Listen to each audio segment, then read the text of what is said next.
write these programs and plan them. So I'm thrilled to be partnering with my colleagues in the Caste Center to host our wonderful distinguished panelist today, Mr. Manoj Mitta. Before we get started and I introduce Mr. Mitta, I'd like to introduce one of the fantastic students that I work with, Michelle Swiger. She will be leading an alternative break trip this summer to Tamil Nadu, India, to look at the issue of caste violence and in terms of educating young people. And I'm going to turn it over to her to make a short announcement about an opportunity that you can participate in this summer on a trip to Tamil Nadu to look at this very topic that we'll be discussing today. Michelle? Thanks. So my name is Michelle, and I am co-leading the trip to Tamil Nadu, which is focused on education, equity, and empowerment for Dalits within Tamil Nadu, India. And so what we are looking at there is how the caste system affects society, particularly looking at education. And so our main community partner is Communities Rising, and during the school year they provide after-school care to fill in the gaps of where education is missing and also to provide supplemental education.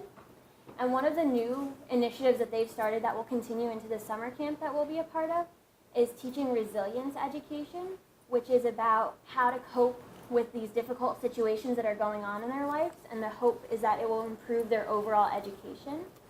And so one of the aspects, the big part of their program is their summer camp, which AU students will be working at as summer camp counselors, serving alongside Indian counselors. And what this will do is it gives us the opportunity to see how the children interact with each other and also talk with our Indian co-counselors about these issues that they're facing and just gain a sense of friendship and camaraderie. And we'll also be meeting with local activists on education in local schools, so that way we can gain a different perspective on these issues. So that's the main purpose of our trip. If you have any questions, please feel free to grab a brochure, and it has our email on the back, or you can always come up and ask me any questions that you may have. Thanks. Thank you. And we'll have some info sessions on summer trips in the spring semester so you can learn more. Thank you, Michelle. So Mr. Manoj Mitta is a New Delhi-based journalist who focuses on law, human rights, and public policy. He has served as the senior editor for two of India's leading newspapers, The Times of India and Indian Express. He was also the founding director of the Foundation for Media Professionals, which promotes media freedom and works to uphold the standards of journalism in India. He is widely published and has published two critically acclaimed books on sectarian strife in India: The Fiction of Fact-Finding, Modi and Godra, in which he questions the exoneration of Narendra Modi in the 2002 Gujarat riots, and When Trees Shook Delhi, the 1984 carnage and its aftermath, co-authored with H.S. Kuka. He has spoken at universities around the world as well as at British and Canadian parliaments and in the U.S. Congress.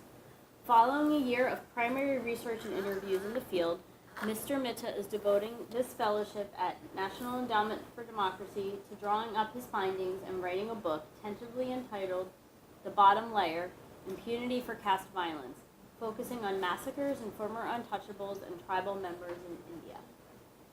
Turn it over to Mr. Mitta. Thank you. Thank you. As she said, I'm here to work on this third book, which I see really as a completion of a trilogy on mass violence in India. The first two books of mine were on sectarian strife, 1984 and 2002. And the third one is on caste violence, not on any particular episode of caste violence, not limited to any particular place either.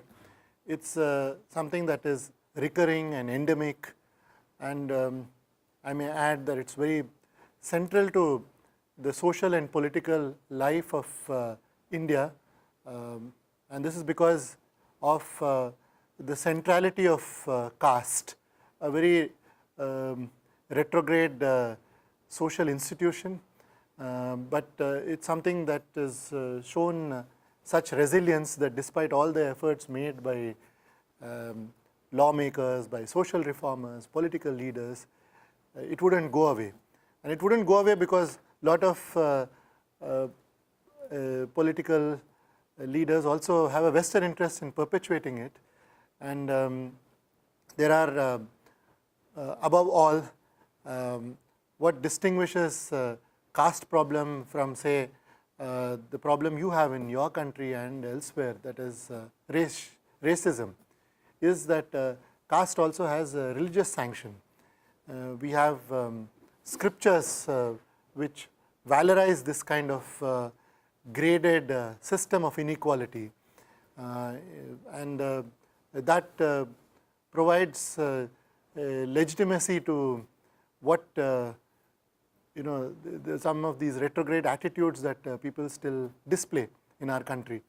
And these attitudes sometimes take the form of violence, and what has happened in recent decades is it has also taken the form of mass violence, very targeted violence, and the victims are what I put tentatively in my book title as the bottom layer. Now, let me say a word about this bottom layer of a country of the size of India. As you all know, India is the second most populous country. Now, the more populous country, China, has no such problem. There is no such old social or religious institution that demeans, degrades and oppresses any segment in this same manner over the centuries. So it is a problem that is unique to India. I may add that it's a problem that is a perversity that is peculiar to India. And just to give you a sense of the magnitude of the problem, let me tell you that these Dalits, who are otherwise untouchables, this phenomenon of untouchability is what is the perversity I was referring to, where there is this notion of pollution, that somebody's contact, somebody's very shadow may be polluting to me. And it takes the form of prohibition on interdining, as we call it. What it means is that we can't casually sit together like this unless you all belong to a particular social segment. In our case, it is these castes, unless you are all members of these upper castes. So traditionally, there has been this kind of prejudice that prohibits this kind of interdining, and what is even more forbidden is intermarriage. This institution of caste has been perpetuated because of endogamy. So these marriages take place within those castes traditionally.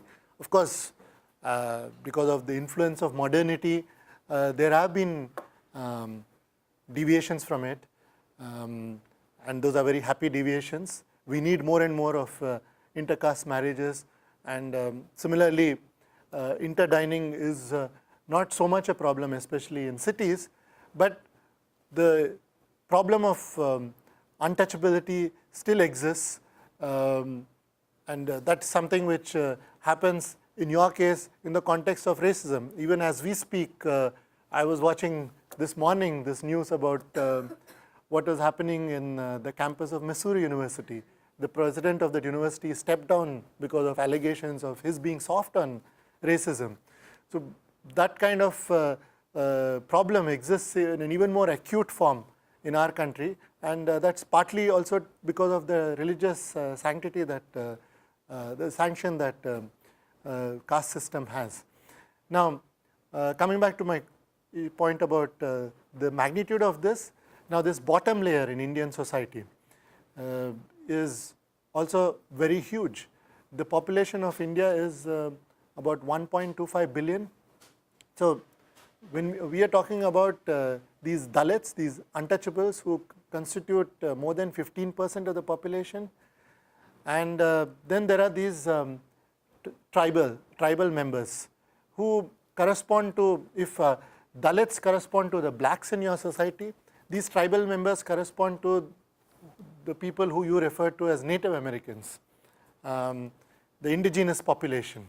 So these people, the tribal members in India are, if Dalits are marked by the stigma of untouchability, tribal members are marked by their isolation. They typically live in forests and mountainous areas where they are cut off from the mainstream, social mainstream. So they are gullible, vulnerable to exploitation from plains people, from the non-tribal sections of the population. So they constitute about 7.5, 8% of the population, and Dalits, as I said, they are about 15%. So they are about 23% together or thereabouts. And now together, in absolute terms, they are about 300 million people. 200 million are Dalits and about 100 million are tribal members. And just to put this in perspective, if I'm not mistaken, the population of United States is 320 millions. So we are talking about this bottom layer in India being about as big as the population of your entire country. Now,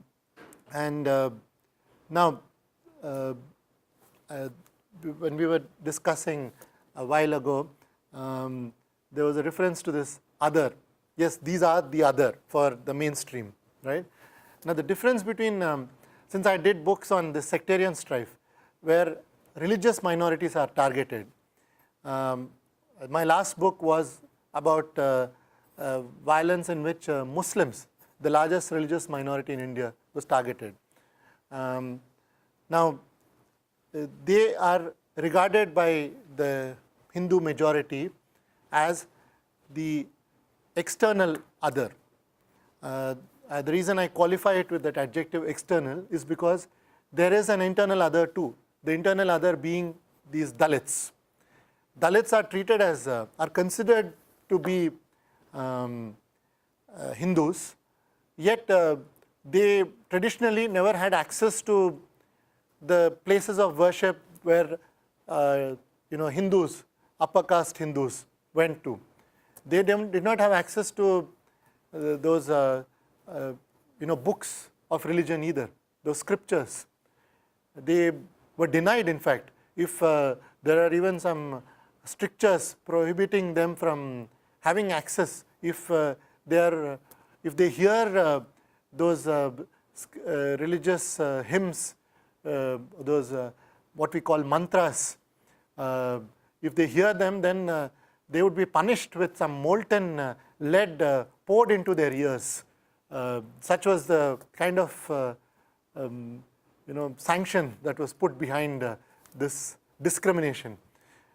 This whole attempt to keep them apart and keep them oppressed and condemn them to engaging in menial occupations.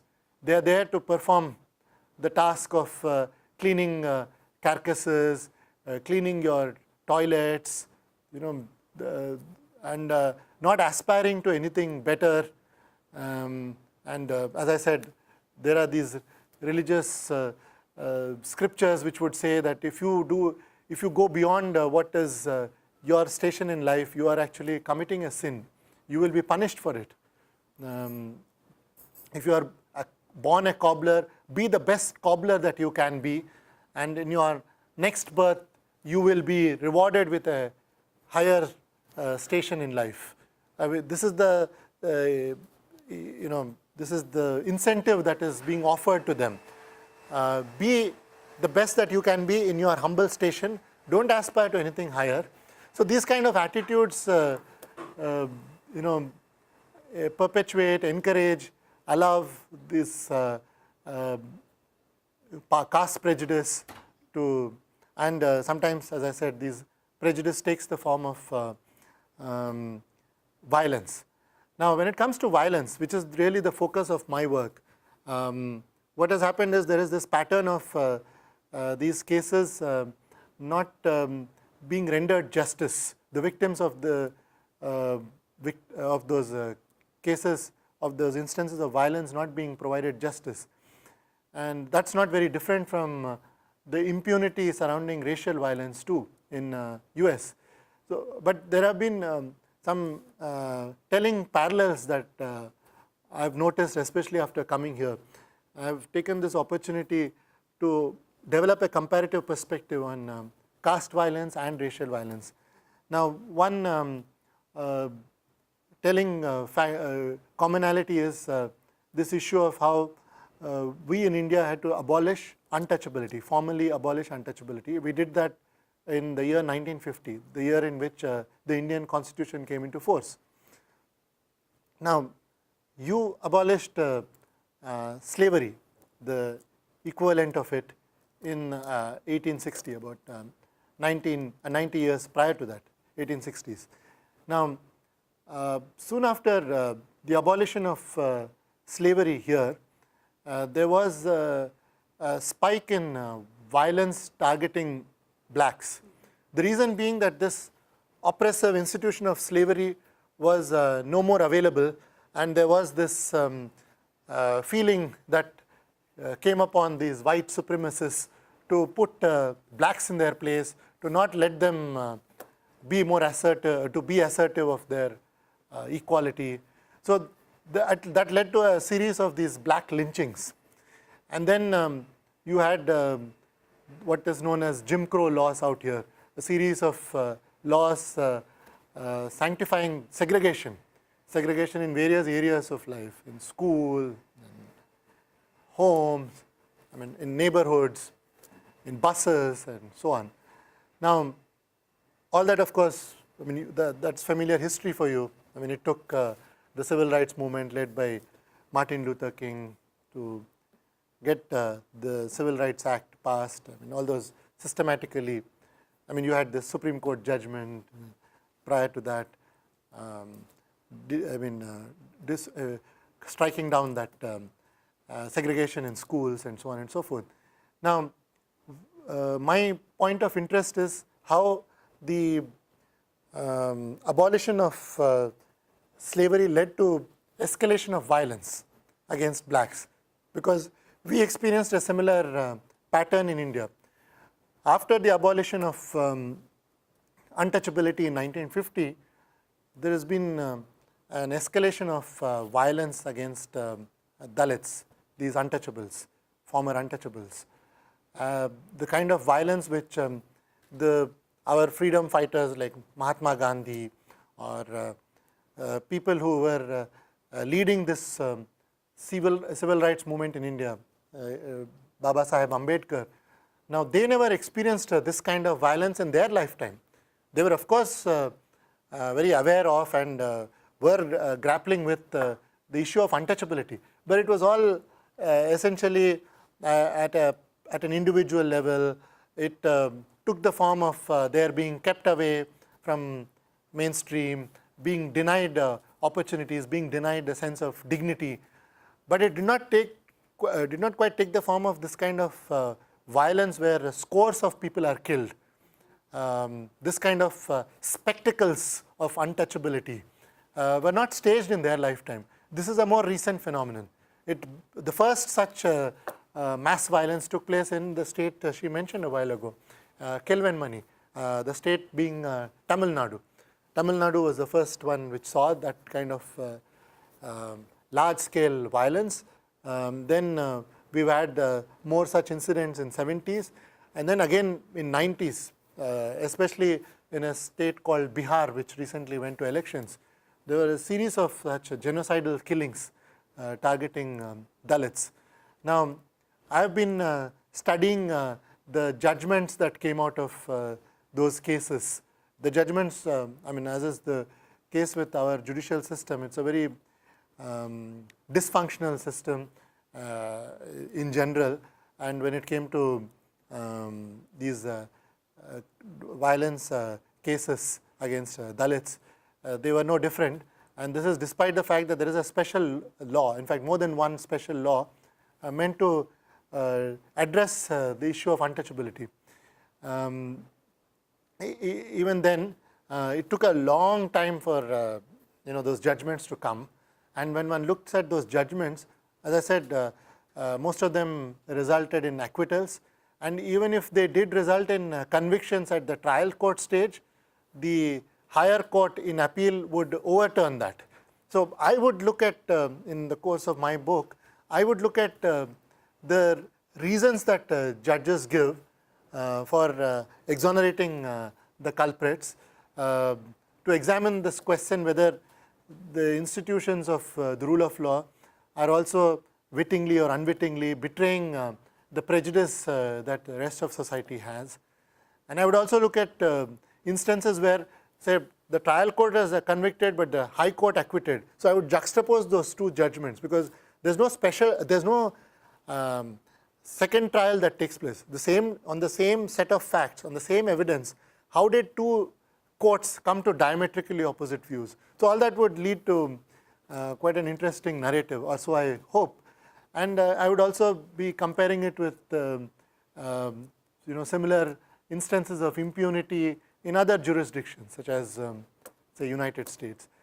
So that issue about other is that this is the way the internal other is treated in our country, the internal other being Dalits. And there have also been, since I mentioned that I am also going to be dealing with tribal members, they are not affected directly by this kind of violence where upper caste groups attack Dalits. The instances of violence that tribals faced are typically police firing, police high-handedness, which they suffer. So that's because where tribals live, they tend to be in majority. As I said, they live in these remote places. So they are not so vulnerable to attacks because they are in majority. Whereas Dalits live across the country, in villages and towns, a lot of times in these ghettos that they are condemned to live in. So they are in minority and they become vulnerable to these mass attacks because they tend to live together in these corners of these remote parts of the villages, away from where the mainstream lives. So this is how I'm doing my study of impunity for caste violence. If any of you have questions, I would be glad to take them.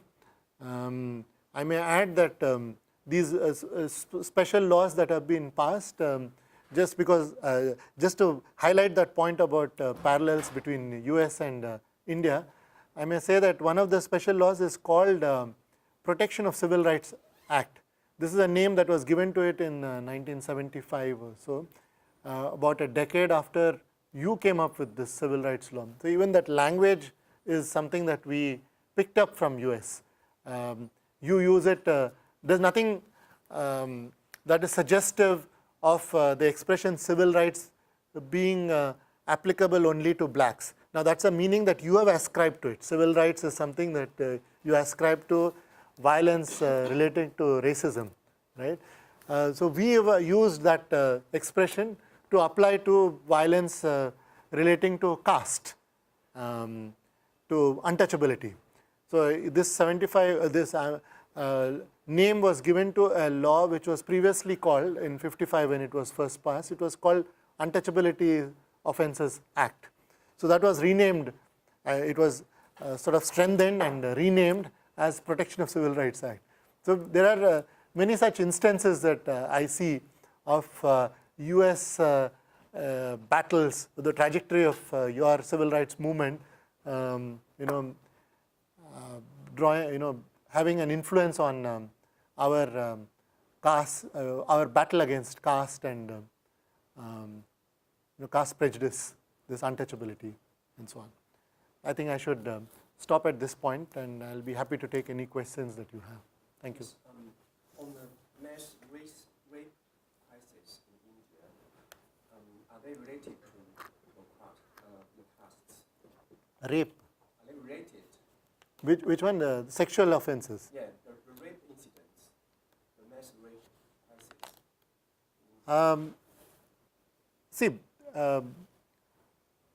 these are independent and often overlapping too. Independent in the sense that there have been instances of sexual violence, rape including of course, which have nothing to do with caste. But where there has been instances of caste violence, there have also been sexual offences. And I may add that though they wouldn't want to touch, untouchability is what? That I refuse to touch you because it is contaminating to me. You are a low level creature, your any physical contact with you would contaminate me, right? But when it comes to these instances of mass violence, there have been cases of sexual offense which will show that that when it comes to this sexual crime, that notion of untouchability is thrown out of the window, because there can't be a sexual offense unless there is contact too, physical contact too. So just to point out this irony that they do inflict sexual violence, because that is one very telling way of conveying that message of domination, that you belong to that lower station and you confine yourself to your menial position. So that's one way of conveying that message and getting away with it. So it is there. So it's the answer to your question is yes and no. As for the victims of the rapes, Yeah. so are they mostly belonging to lower castes or higher castes? Well, see, what statistics show is that most of the victims of rape are, in most of the cases of rape, involve culprits who are known to the victims. So they typically tend to be members of the family, members of the neighborhood, their relatives, or they could be somebody who you know as a teacher or an uncle, so cousin. So these are, so a lot of, or a friend, a lot of them are friends. So caste is not such a predominant factor there. That what we are grappling with when it comes to the sexual crime per se is that even when the perpetrators of sexual offences are known to victims, why is the rate of conviction so low? Because that should actually make it easier for the police to crack the case, to secure conviction, but that is not what has happened, which is the reason why when we had this very famous instance of a girl being raped in Delhi in in December 2012, and that created a big furore in the country, leading to an amendment to the rape laws, to the strengthening of the rape law, and introduction of offences such as stalking and so on. They also strengthened the sections relating to human trafficking and so on. So these kind of this whole reform that took place on the sexual law is something that arose from a case where there was no such caste angle at all. She was not a member of a lower caste. She was not. She didn't. She might have been a member of a lower class, but not a lower caste. So it is something which, as I said, in cases where sectarian violence, like I've worked extensively on sectarian violence. So there again, we see sexual offences taking place on a large scale, despite that hate-driven crimes, when they go and attack colonies or neighborhoods where these members of minority communities are living. They, after killing male members, they would go and rape women, girls in those families. And in the case of 1984, which happened, carnage which took place right in Delhi, the capital of the world's largest democracy, as we call ourselves. Now, as many as some 3,000 people were killed in a matter of 3 days on the streets of Delhi. Now, in the course of that violence, there were instances of women being raped, but the prejudice against that minority community, in that case it was Sikhs, was such, and there was such brazenness that was being displayed by the police and the courts and the government at that time, that there was little chance of securing justice. So civil society members who were fighting for justice for the Sikh victims strategically took this decision to keep quiet about sexual crimes. They didn't raise that issue because they felt that anyway the odds are so heavily stacked against them of getting justice. And that assumption of theirs was not misplaced at all. I mean, despite such a humongous scale of violence, there are just a handful of people who have been convicted for murder, and nobody from the establishment, nobody from the police, nobody from the administration, nobody from the ruling party has been convicted so far, right? So you can imagine how opaque the system is, how unresponsive it is. So in such a scenario, the decision that was made by those who were campaigning for justice for victims of 1984 carnage felt that they should keep quiet about these sexual offense cases, because they felt that if they pursue these cases, then those victims would have to stand in the witness box and talk about, relive those moments, and then they would be subjected to very hostile cross-examination by the culprits, by the defense counsel. So they would be subjected to further cruelty with little or no chance of any justice.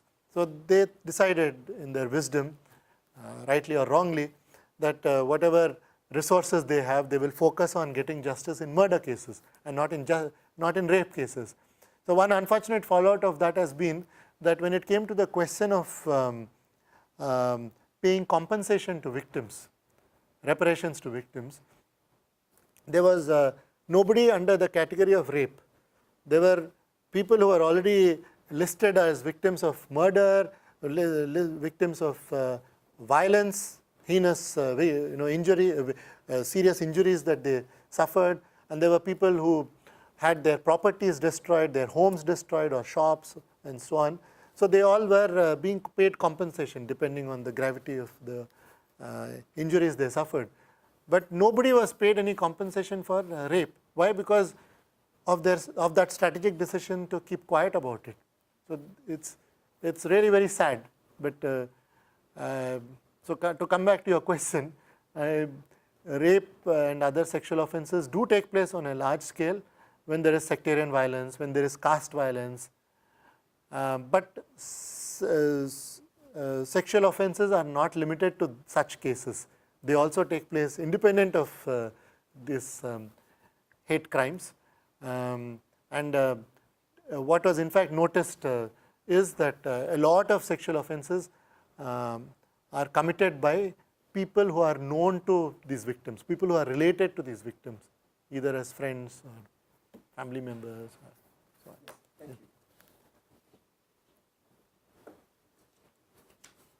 you.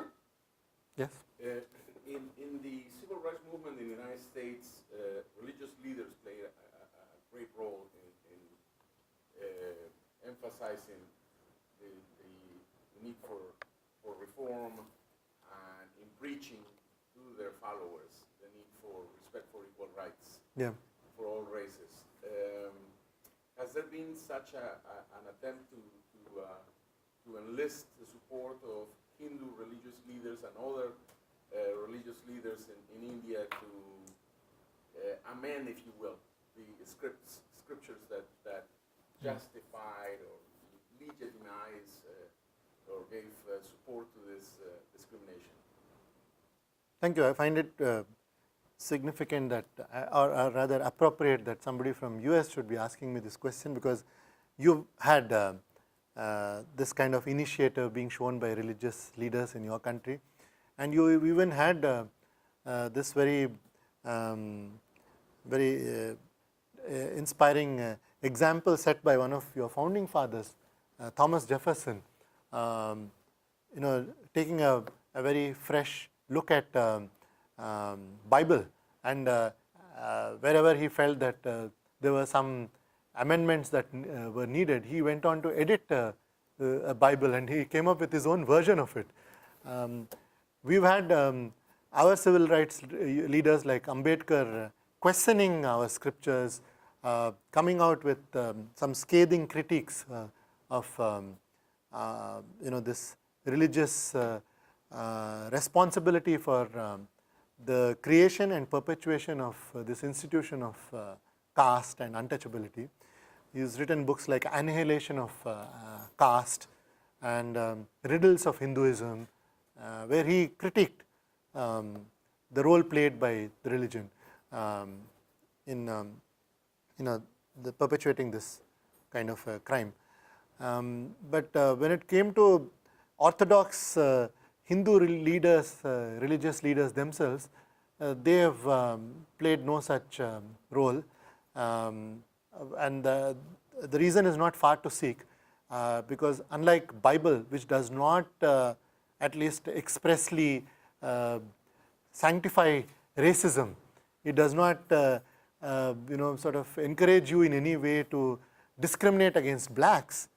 That can't be said about our Hindu scriptures, where I said there is this provision for caste. It is referred to as Varna Dharmashrama, and where this notion of this is what your Swadharma is, if you are born to this caste, this is what you should be doing, and this is what the lower caste should be doing. You should be serving the interests of the upper caste, and Dalits are not even part of that caste system. They are called outcasts. They are even less than that. So they are beyond the pale. So there was no such, there might have been a few exceptions, but in general there has been no significant attempt on the part of religious leaders, Hindu religious leaders, to come together and sort of take this very rough side to that religion out of today's society. There have been attempts by some political leaders, but nothing that religious leaders have done significantly in our country. Yeah. If I may follow up, for a long time, unfortunately, the Catholic Church had an anti-Semitic position and was blamed Jews for the murder of Christ and created a great deal of anti-Semitism. Thankfully, after the Second Vatican Congress, the Catholic Church has moved away from that position completely. And how feasible would it be for the Hindu leaders to have something similar, some kind of a national meeting that would say we got to do away with this original manuscripts and scriptures that clearly are outdated, inhumane, and wrong. Yeah. Plain wrong. Yeah. How feasible would it be to do that? Because at one point or another, we all, as a race, as a species, develop, grow, and evolve, and discover how wrong we have been in some beliefs that we had. There was a time when women didn't have the vote, which is completely absurd, but there was a time when women didn't have the vote. There was a time when we had slavery, which was was also absurd, but thank God we don't have it anymore. Yeah. At least not legally sanctioned. So is there a possibility, and how feasible would it be for the Hindu religious leaders to come together in some kind of a Second Vatican, similar to the Second Vatican Council, and decide we need to change this. This is absolutely not acceptable. The Well, legal system has moved on in 1950. Yeah. The religious theology has to change as well. Yeah, so I appreciate the spirit in which you are asking me that question, but the pattern so far has been that they are happy to have the cake and eat it too. They want to leave the scriptures intact. They don't question those aspects of religious scriptures where there is sanction given to this kind of caste, this vertical hierarchy that is there in our society, right? Now, which was the reason why I keep referring to Ambedkar, because he's done the best. He is the equivalent of Martin Luther King in our society. So he is, and he's also was the principal architect of our constitution. He was the chairman of the drafting committee of the Indian Constitution. So he made this point about how Indian society may be well endowed in on the issue of liberty. We do allow a lot of freedoms to people, but when it comes to equality and fraternity, we are very sorely deficient, which is the reason why you don't allow people to eat together, you don't allow people to mix freely, you don't allow people to marry within different communities, because this notion of fraternity is almost alien to Indian society, traditionally speaking. And equality is something that when you talk about, yes, there are some contexts in which you would pay lip service to equality, but then so long as you say that caste system has its own validity, so long as you say that religious scriptures that sanctify caste are still valid, then there is a contradiction there. So which is why I said, you want to have the cake and eat it too.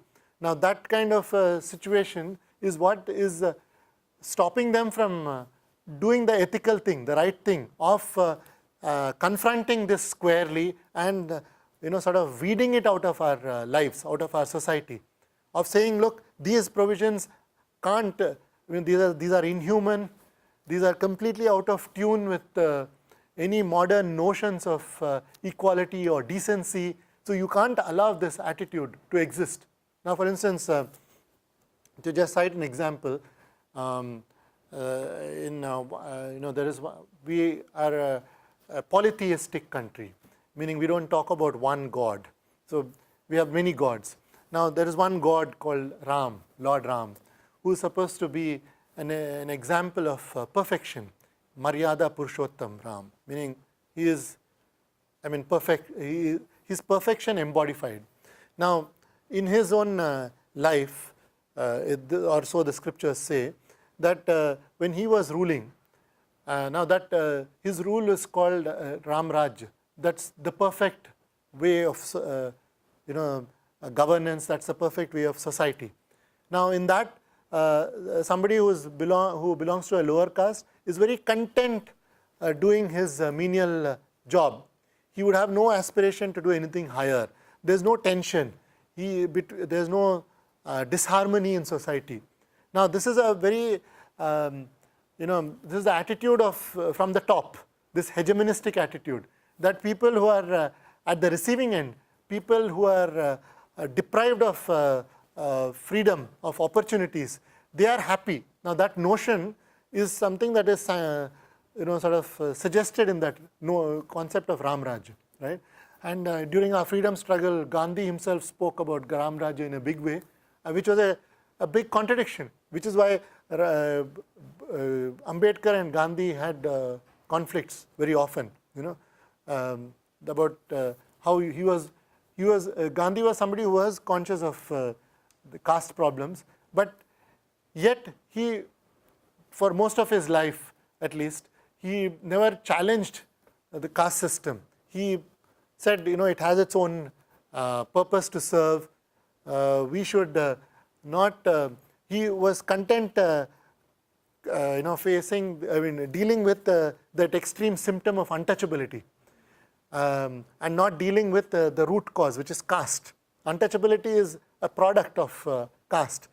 So there has not been enough will shown socially, politically, legally to confront this, which is the reason why we had to compromise with just tackling untouchability in our constitution also. We didn't create sanctions against caste system as such. We talked about just untouchability. So we've not done enough work on equality and fraternity. That's the big challenge. So coming back to this example of Ram, there was this telling instance of Ram being told about one lower caste person performing some religious penance, some religious austerities he was doing. Now, a lower caste person was not meant to have any spiritual aspirations whatsoever. He had no business to do anything concerning, spirituality, anything concerning religion or God. So he goes, and that lower caste person is called, his name is Shambhuka. Now, in this story, Ram goes and kills that man without even giving him an opportunity to explain his position. There's nothing like principles of natural justice, hear what the other person has to say before you decide whether he's right or wrong.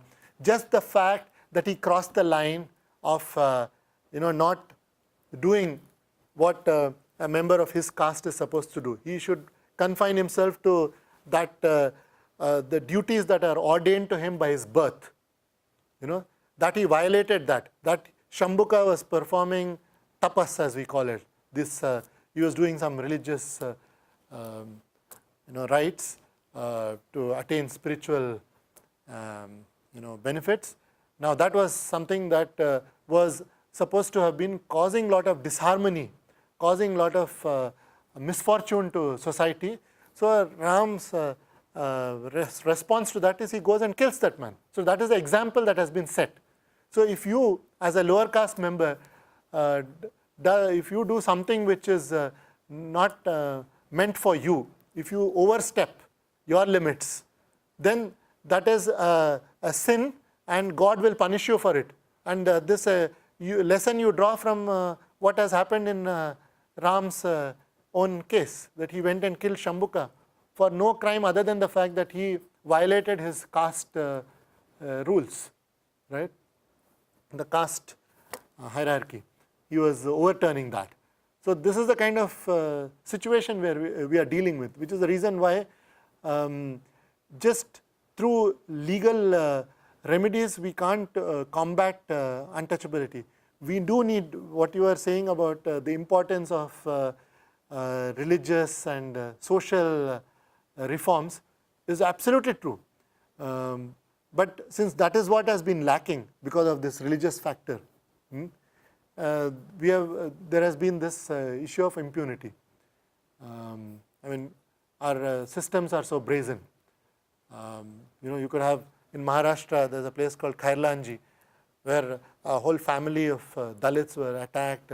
Women in that family were raped and then killed, all to make an example of that family. All happened in broad daylight in front of everybody. And after that, no action taken for several weeks till there was uproar from around the country. There were these protests, and there were instances of police high-handedness in dealing with those protests. There were further firings and so on and so forth. Some more deaths took place. And at the end of it, all that, cases were then pursued and tried and so on. Otherwise, the instinctive response was to hush it up. So this kind of brazenness is being displayed because in the context of this religious framework.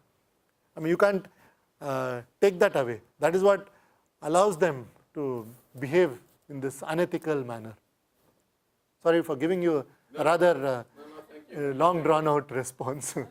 Yeah.